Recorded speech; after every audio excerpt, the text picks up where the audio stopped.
Don't start late. Don't rely on luck. Don't wait for disaster. Hi, I'm Dadory, life and world advisor, husband, and proud tatay. And these three reminders can spell the difference between peace and regret. Number 1, don't start late. The earlier you plan, the cheaper and easier it becomes. Kung sugod ka sa 20s or 30s, you invest less pero you gain more. Time is your best friend. Number 2, don't rely on luck.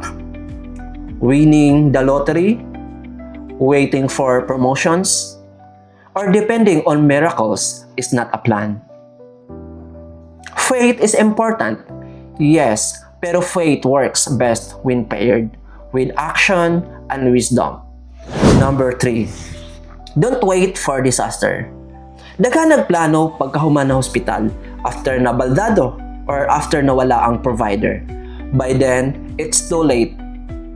Planning is love because you secure your family before the storm comes. So here's my challenge. Start today. Don't gamble with luck. Don't wait for crisis. Message me if you want to take the first step toward peace of mind. This is Daddy Ray reminding you to protect your peace, your plan, and your people.